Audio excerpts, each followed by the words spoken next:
કોઈ ભૂખ્યાને ભાતનું ભોજન કરાવવાનું વચન આપીને એ વચન નિભાવવું એ પણ તમારી ફરજ છે કરસંગ. મને તો એમ કે આજે હું ભરપેટ જમીશ, પણ લાગે છે આજે પણ તમે મને ઉપવાસ કરાવશો. ના ના દાદા, હું અબ ઘડી ચોખા રાંધીને તમને ભોજન કરાવું. તો શું આ નીચે પડેલા ચોખા ખવડાવશો મને? ના, બીજો કોઈ રસ્તો નથી તમારી પાસે આ નીચે પડેલા ચોખા ખવડાવ્યા સિવાય.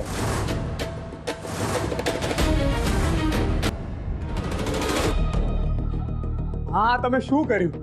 હું આખું ગામ ફરીને ઘરે ઘરે જઈને 22 દાણા ચોખા ભેગા કરીને લાવેલો અને તમે આમ ચોખા ફેંકી દીધા. શું 22 દાડા ઘરે જઈ જઈને માંગવાના? આ શું છે કહો? એ તો સમજ્યા વિચાર્યા વગર કઈ પણ માંગણી કરે અને તમે લોકો આંખ મીચીને એની માંગણી પૂરી કરો છો. બા, એ રોજે રોજ કઈ ખાતા જ નથી. આજે એમને ખાવાનું માંગ્યું, એમાં પણ ખાસ કરીને આમ માંગીને ખાવાની ઈચ્છા વ્યક્ત કરી. માં, તમે જ કહ્યું હતું ને કે મહેમાન તો ભગવાન હોય છે. હા બા, તો મહેમાન જે માંગે એ આપણે લાવીને ના આપવું જોઈએ. એમણે તમારી પાસે ભોજન માંગ્યું અને તમે લોકો સમજ્યા વિચાર્યા વગર ભીખ માંગવા નીકળી પડ્યા. ગામના લોકો શું વિચારશે એનો વિચાર પણ નહીં કર્યો તમે લોકોએ. બા, ગામવાળા શું વિચારશે એ જોઈને ભક્તિ તો ના થાય ને. બા, ખબર નહીં કેમ દાસ દાદાની સેવા કરીને અમને ભક્તિ કર્યાનો અહેસાસ થાય છે. બા, વર્ષો પહેલા ગોકુળમાં ગોપીઓ વાંસળીનો સૂર સાંભળીને બહાર નીકળી પડતી. જો ત્યારે એમને આવું વિચાર્યું હોત કે લોકો શું કહેશે, તો શું એમને કૃષ્ણ ભક્તિ અને કાનજી સાથે રાસ કરવાનો મોકો મળ્યો હોત? આ ગોપીઓને રાસ રમવામાં ભક્તિનો અનુભવ થતો અને અમને સેવાના કાર્યો કરવામાં.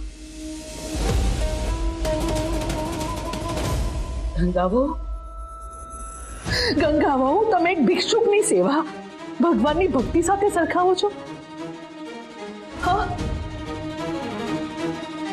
ભિક્ષુકની સેવામાં તમે એટલા ગાંડા થઈ ગયા છો કે આપણે ગામ ધણી છીએ એ પણ ભૂલી ગયા. એક મુઠ્ઠી ચોખા માટે તમે ભીખ માંગવા નીકળી પડ્યા. આપણા ઘરમાં શું ધાનની ઉણપ છે? ગંગાબો, બેટા તમે તો સમજો છો, આપણા ઘરમાંથી ચોખા લઈ આવતા અને કહી દેવું તું કે માંગીને લાવ્યા છો.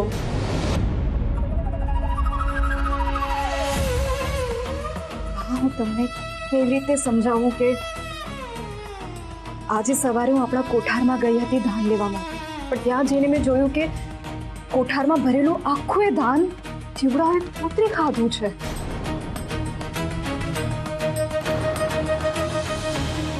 હવે કોઠીમાં માત્ર ને માત્ર ધૂળ અને આખા વર્ષનું અનાજ આમ અચાનક એક દિવસમાં જીવડા કઈ રીતે ખાઈ ગયા? એ જ નથી સમજાતું કે હાલ સુધી તો બધું ઠીક હતું, પછી આ બધું. અનિષ્ટ તત્વને ઘરમાં ગાલીને તમે પગ ઉપર કુહાડો માર્યો છે. બાપજી, તમે આ શું બોલી રહ્યા છો? દાદા બીમાર છે, પીડાઈ રહ્યા છે અને એમની બીમારીના કારણે કોઈ એમને ઘરમાં રાખવા તૈયાર નથી, તો શું એમને મરતા છોડી દેવાના? ગંગા, એમના કર્મોના કારણે એમને આવી ભયંકર બીમારી થઈ, પણ એમના કર્મોની અસર આપણા પરિવાર પર ન જ પડવી જોઈએ. બા, એમને જે કંઈ પણ કર્મો કર્યા હશે એનું એ ફળ ભોગવશે જ. પણ આપણે પણ જો બીજાની જેમ એમને જાકારો દઈશું ને તો આપણે પણ પાપ કર્મો બાંધ્યા કેમ કહેવાય બા? અરે બા, શું ખબર કે ઈશ્વર કોઈ રૂપમાં આવીને આપણી પાસેથી સેવા લઈ રહ્યા હોય.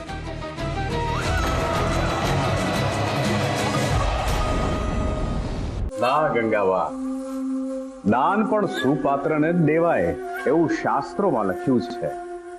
પાપીલાની સેવા કરવાથી પાપ અને ઉદ્વેગ એ સિવાય બીજું કાંઈ જ ના મળે. ખોટા માણસમાં ઈશ્વર જોઈને ભક્તિ ના થાય ગંગાબા. બાપજી, સાચું ખોટું જોઈને સેવા તો ના કરાય ને. કોઈ જરૂરિયાત વાળા માણસની મદદ કરવી, એની સેવા કરવી, એના માટેનો માપદંડ માત્ર ને માત્ર દયા હોઈ શકે. સત્ય કે અસત્ય નહીં. દયા ડાકણને ખાય. આ સેવામાં ભક્તિ કરવાની લાલચમાં તમે પોતાને મુશ્કેલીમાં ના મૂકી દો, એ જોજો. બાપજી જે કહે છે અક્ષર સાચું જ કહે છે.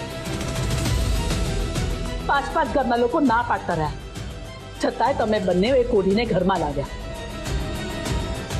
સહળ સેવા કરાય, પણ પરિવાર પર સંકટ આવે એવું શું કામ કરવાનું? બાપજી હવે તમે જ અમને ઉગારો. એને દૂર કરવાનો એકમાત્ર ઉપાય છે આ ઇન્દ્ર મહોત્સવ. જલ્દીથી જલ્દી વરસાદ પડશે અને પછી બધું જ સામાન્ય થવા લાગશે. જાઓ, તમે અબગડી નીકળો અને મારા આપેલા ગામમાંથી અનાજના ગાડા ભરીને લઈ આવો. જાઓ, તમે બંને અબઘડી જાઓ. અહીંયા બધું જ અમે સાચવી લઈશું. તાય રામદાસ જે માંગે એ અમે આપીશું. તમે ખાલી આ ગામના ઉદ્ધારનો વિચાર કરો, કારણ કે ગામ ધણીની ગેરહાજરીમાં પ્રજાનું ધ્યાન રાખવું એ તમારી ફરજ છે.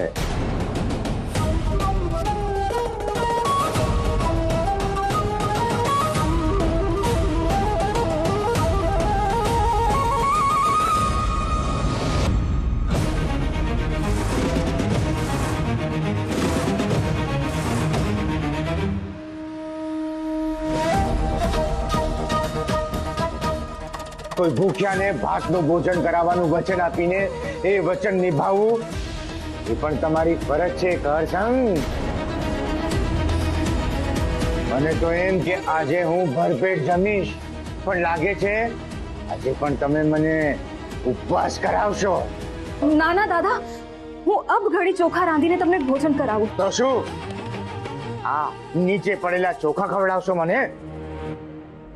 ના, બીજો કોઈ રસ્તો નથી તમારી પાસે આ નીચે પડેલા ચોખા ખવડાવ્યા સિવાય.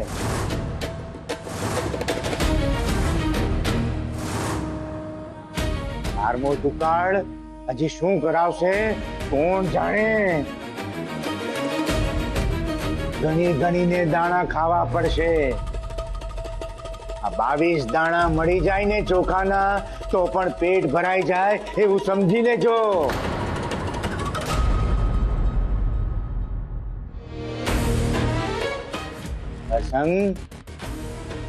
જી કહું છું, મને ઘરમાંથી બહાર કાઢી મૂકો, નાખ્યાવો, મારી નાખો મને. દાદા, આ છે ને તમારી પાસે તો એનો ઉપયોગ કરો. સમજો, વિચારો અને જે યોગ્ય લાગે એ કરો. હા, તમે તો બહુ લાગણીશીલ છો ને. તમારાથી તો ના પડાતી નથી, તો પછી ભોગવો ભોગવો, કર્મનું ફળ ભોગવો.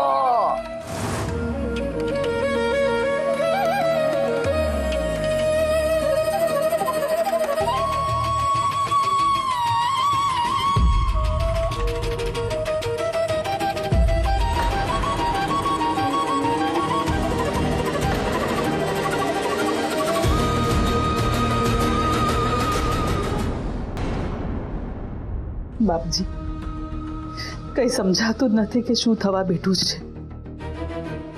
કોણ જાણે કઈ અશુભ ઘડીમાં પેલા રામદાસને આશરો આપ્યો ને અમંગળ ઘટનાઓનો અંત જ નથી આવતો. આટલા વર્ષોમાં ન જોયું હોય કે ન જાણ્યું હોય, એ બધું જ ઘટી રહ્યું છે. બાપજી, મને તો લાગે છે કે મારા ગત જન્મના પાપ આ જન્મમાં એનો બદલો લઈ રહ્યો હોય એવું લાગે છે. ધીરજ રાખો બા, ધીરજ રાખો. દરેક પળ એક સમાન નથી હોતી. પરિવર્તન એ તો પ્રકૃતિનો નિયમ છે.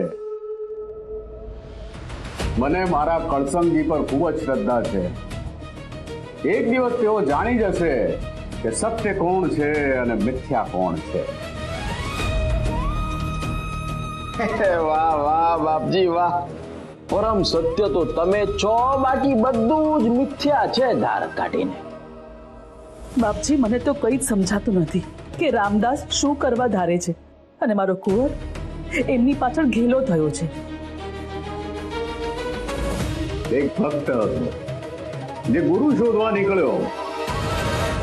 એને એક મગર દેખાયો જે મોઢું ફાડીને સૂરજને જોઈ રહ્યો હતો અને એને થયું કે આ સિદ્ધ ગુરુ છે જે મોઢું ફાડીને જ્ઞાન આપી રહ્યા છે. એ મગર પાસે જાય એ પહેલા એક વાનરને એ મગર ખાઈ ગયો. ભક્ત આગળ ગયો અને એક પગે ઉભેલો બગલો જોયો ને લાગ્યું આ જ ગુરુ છે જે એક પગે ઉભા રહીને તપ કરી રહ્યા છે. અને એ ભક્ત જેવો એ બગલાને નમન કરવા ગયો, એ બગલાએ ઝડપથી પોતાના મોઢાથી પેલું એક માછલું પકડ્યું. ભક્ત ભાગ્યો અને એક ઝાડ ઉપર લટકતા ઊંધા ચામાચીડિયાને જોયું. એને થયું કે આ છે જે ઊંધા લટકીને તપ કરી રહ્યા છે, આ છે મારા સાચા ગુરુ. એ ભક્ત ઝાડ ઉપર ચડવા ગયો ગુરુને મળવા માટે, પણ એટલામાં ચામાચીડી ઉડીને એક ઉડતા કીડાને ખાવા લાગી. ત્યાં એને સિદ્ધ ગુરુ મળ્યા જેમણે કીધું તું મને સાચો ગુરુ બનાવ. પણ એ ભક્તનો ગુરુ પ્રત્યેનો વિશ્વાસ જ હલી ગયો હતો. પછી લાખ પ્રયત્ને ગુરુએ એને સાચું જ્ઞાન આપ્યું અને પછી એ ભક્ત કરી ગયો. બાપજી, આ તમારી વાર્તા તો ગમી. આ ભક્ત એટલે કહળસંગ બાપુ, પણ આખી વાતમાં દાસ કોણ? જ્યારે તમે સિદ્ધ ગુરુની તપાસમાં નીકળો ત્યારે ડાચું ફાડેલો મગરમચ્છ, એક પગે ઉભેલો બગલા ભગત કે સિદ્ધ યોગીનું ડોળ કરતું ઊંધું લટકતું પેલું ચામાચીડિયું મળશે. પણ સાચા ગુરુની ઓળખ નહીં કરો તો ભોગ લેવાઈ જ જશે. બાપજી, મારા કુંવરની આંખ ખોલો, મારા કહરની આંખ ખોલો બાપજી.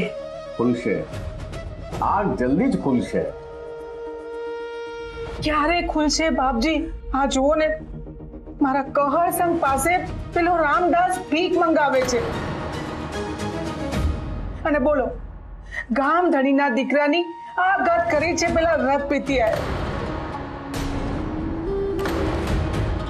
મારા દીકરાને મેં પાણી માંગતા દૂધ આપ્યું, દૂધ માંગતા ખીર આપી છે, અને એ રામદાસ મારા કુંવર પાસે ભીખ મંગાવે છે. આ તે કેવી માનવ સેવા! યાદ રાખજો મકતુબા, જે દુષ્ટ તત્વો હોય છે એ સદૈવ તમને દુખી કરે છે, પણ જે પરમ તત્વ હોય છે એ સદાય તમારી ચિંતા કરે છે. બાપજી, અમારા કોઠારમાં વર્ષ 2 વર્ષ ચાલે એટલું અનાજ હોય છે. ખબર નહીં પણ કેમ આટલું બધું અનાજ એક દિવસમાં બગડી ગયું. એવું ક્યારેય બન્યું નથી, તો આ વર્ષે કઈ રીતે થાય? બાપજી, આ કોઈ મોટી આફતના સંકેત છે? તમે તો ત્રિકાળ જ્ઞાની છો.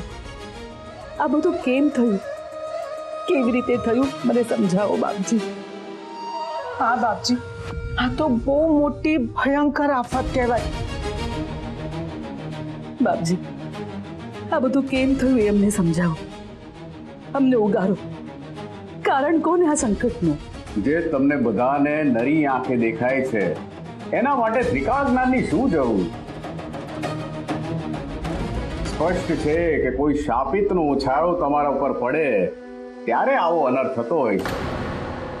મારો દીકરો અને મારી ગંગાવો બહુ જ ભોળા છે, એમને ઉગારો આ કોળિયાથી. મકતુબા, બીજું તો શું થાય? તમારા દીકરા અને વહુ પર પેલા શ્રાપની અસર ના થાય એટલી જ ઈશ્વરને પ્રાર્થના કરી શકું છું. બાકી તમારા ખાલી થયેલા કોઠારમાંનું અનાજ તો પાછું ભરાઈ જશે. વાહ બાપજી વાહ, જોયું મોટી, તારી સૌથી મોટી ચિંતા દૂર કરી દીધી બાપજીએ. બાપજી, કોઠારમાં અનાજ ક્યાંથી ભરા છે? અમારે આજે ખાવા પણ અનાજ નથી.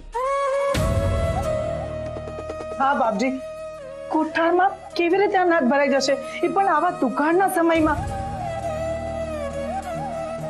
બા સાહેબ, બાપજીએ કહ્યું છે ને, કોઠાર ભરાઈ જશે તો ભરાઈ જશે. પણ અનાજ ક્યાંથી ભરાય? પેલો કાળમુખો આદિરાજ બધાના ખેતરોના પાકને નાશ કરીને ગયો છે. ના વખતુબા ના, બધાયના ખેતરોના પાકને નહીં. બેન, તમે આમાં શું મદદ કરી શકો? બાપજી તમે તો જાણો છો ને, અરે હું તો ગરીબડી અને ઉપરથી નોંધારી છું.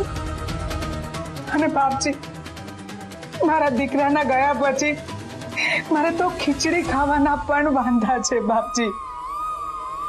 એમાં હું શું તમારી મદદ કરી શકું, મને કહો ને.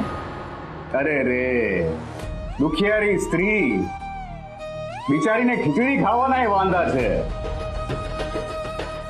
સત્ય તો એ છે કે આખાય પંથકના બધાયના ખેતરોમાં આદિરાજ ઝેરી દવા નાખી ગયો છે, પણ માત્ર તમારા જ ખેતર બચી ગયા છે. એમાં તો ઘઉં, મકાઈ અને લીલા શાકભાજીનો પાક તૈયાર થયો છે. એને કોઈ કાપે નહીં, એના માટે સૈનિકો ખડે પગે પાકની ચોકી કરે છે. અને 2 મથોડા ઊંચી કાંટાળી વાળ છે. બીજું કઈ જાણવું છે તમારે? ના ના ના ના બાપજી, બસ બસ બસ. અરે બાપજી, તમે તો સર્વજ્ઞાની છો, તમને તો બધી જ ખબર છે. એટલે જ બા સાહેબ, એક વાત સમજી લો, આપત્તિના સમયે પ્રજાને સઘળું આપી દેવું એ જ રાજાનો ધર્મ છે.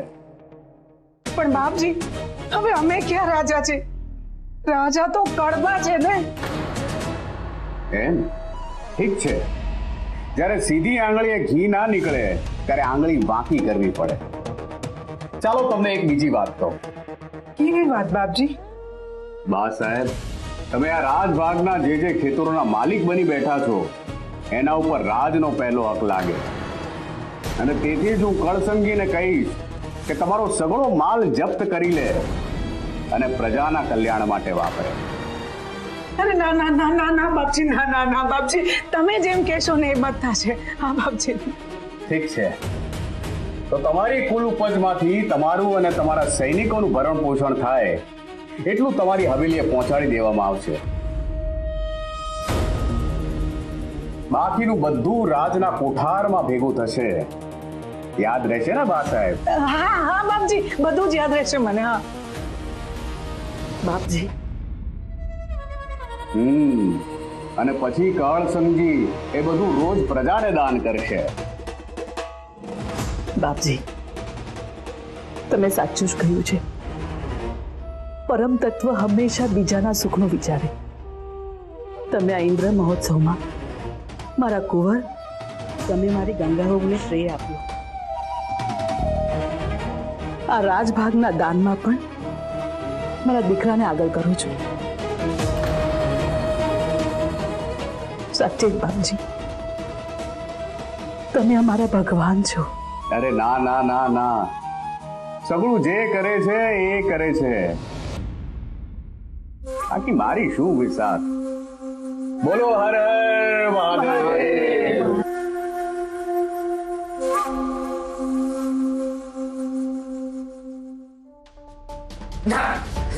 જાઓ તમે નથી, જાઓ, મારે નથી જમવું, મને ભૂખ નથી. દાદા, દાદા, અમને ક્ષમા કરો ને બાને પણ ક્ષમા કરો. એ તમને દુઃખ પહોંચાડવા નતા માંગતા, પણ એમનો દીકરો ભિક્ષા માંગવા ગયેલો એ વાત એમનાથી સહન ના થઈ. તમે જ કહો દાદા, કોઈ માં આ વાત કેવી રીતે સહન કરી શકે? કોઈની સામે નમવું અને પોતાના અહંકારને તોડી નાખવો તો બહુ મોટો ગુણ છે. એ ના ગમે. દાદા, મારી માને એક સતત ડર છે કે હું સંસાર છોડીને સંન્યાસી બનીશ, ને હું આવું કાંઈ કરું તો એ ડરના કારણે એવું કરી બેસે જે માએ ના કરવું જોઈએ. માં ક્યારે એવું ન કરે જેથી બીજાને દુઃખ થાય, પણ એ કરાવે એની મમતા. પણ હવે શું, તીર તો છૂટી ગયું. આ બધા ચોખા જમીન પર વેરાઈ ગયા. આ જમીન પર વેરાઈ ગયેલા ચોખા પાછા ભેગા થોડી થાય. સમય વહી ગયો સમય. દાદા ક્ષમા કરો, પણ હું કંઈ પણ કરીને તમને જમાડીશ. હું જમાડીશ તમને. ધન ક્યાંથી લાવશો? આ જમીન પર વેરાઈ ગયેલું એ ધન? ના ના, એ અમે તમને ના જમાડી શકીએ. તમે કહો તો હું ફરીથી ભિક્ષા માંગી લઉં? ના, અરે માની લાગણીને ફરીથી નથી દુભાવવી. તો દાદા તમે જ કહો ને, અમે શું કરીએ? રોટલો જમાડી શકો?